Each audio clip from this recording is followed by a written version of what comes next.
Swayam Prabha. Digital India. Educated India.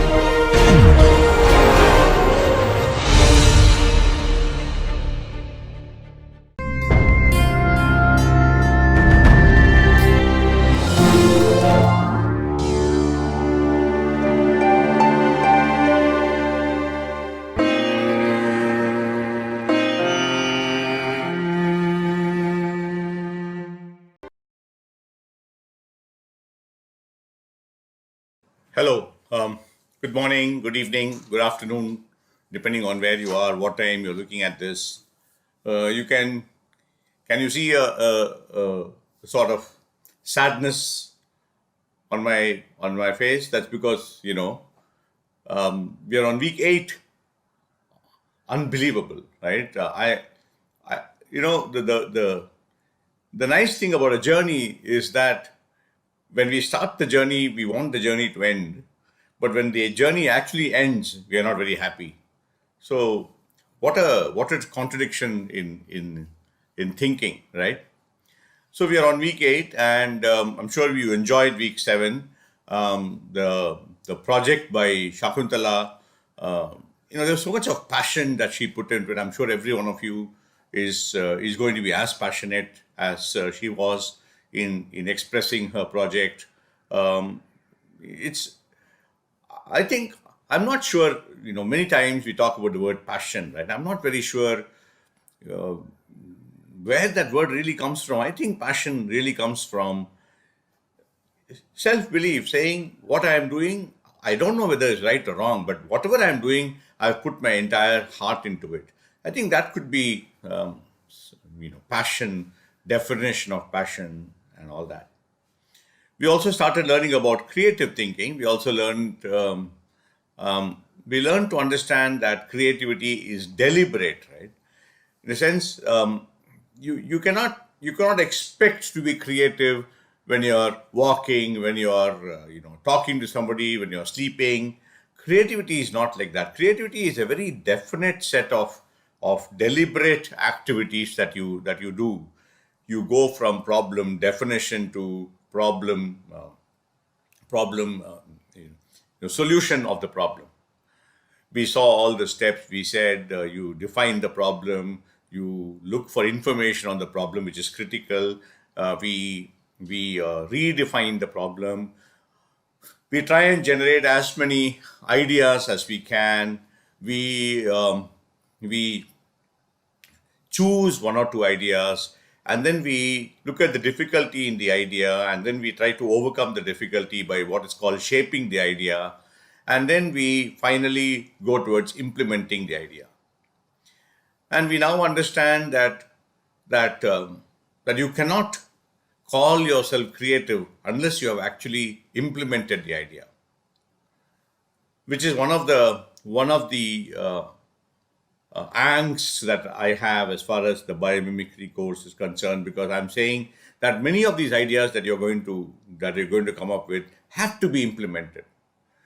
So I am working with my colleagues at IIT Madras to find out if we can create some sort of a lab in which we can actually the promising ideas can we actually start prototyping them and all that, because the joy of creating something actually is in seeing that the creative endeavor result in something, right?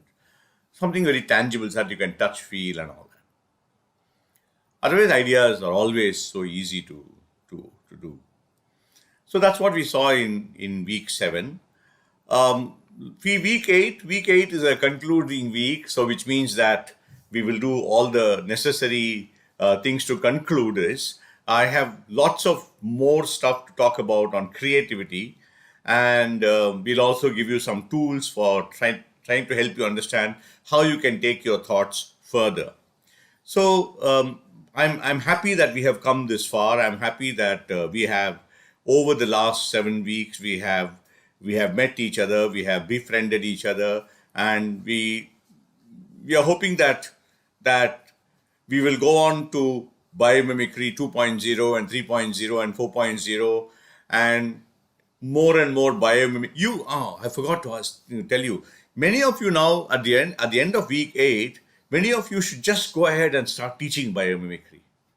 And write to us if you want, if you have any, if you need any help, saying that just call up your school that you studied in, or your children's school, and talk to the principal and say, can I come and lecture the students on biomimicry? Just ask for permission. 99 out of 100 times, the principal is going to be overjoyed in hearing that someone wants to come and actually speak to the kids on biomimicry. And when you speak to the kids on biomimicry, what will you speak? You don't have to make it complicated and things like that. You can talk to them about the spirit of biomimicry as to what it really is, which is about the future, about transformative innovation, about designing the way nature designs, about sustainability, about environmental care, right? If you can make every one of those children listen to you, and at the end of your session, if every one of those kids can actually start to say, after I listen to this person, I have started to respect nature as my teacher. Every time I look at a tree, I am learning something. And therefore, what I have found is a new teacher called nature. If you can do this much, then I think you probably have started on your life's purpose. So this is what it is, week 8, with a lot of interesting things for you. But I just thought I'll start it off on a happy stroke, sad note, because of course our paths will meet, but it's nice that we spent so much of time together with each other. The purpose of something, right? Why we do what we do is always something that we must examine. So I have for you something that most of you would already have seen. But can we connect what we are going to learn to creativity? And can we discuss creativity in the context of what we are going to learn? Any guesses on what we are going to learn? It's shaped like a triangle. Anyone? It's called the Dash hierarchy of needs. Yes, I think most of you are guessing it. It's called the Maslow's hierarchy of needs. So that's what it is, Maslow's hierarchy of needs. If you're wondering why I have brought in Maslow in a biomimicry program where we are speaking about creativity, then I think many of you have probably started to understand why. Let's just look at Maslow. I'm not going to get deep into Maslow. I am using Maslow's hierarchy of needs in order for us to understand the purpose of creativity and when we use creativity. That's the reason, right? There's also a lovely video that you must watch. It really brings into focus whatever we are learning.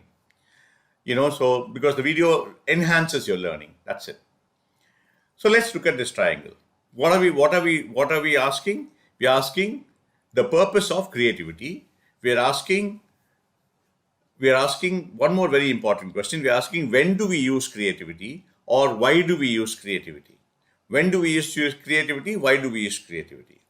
But at the outset, I want to say that biomimicry is also an aspect of creativity.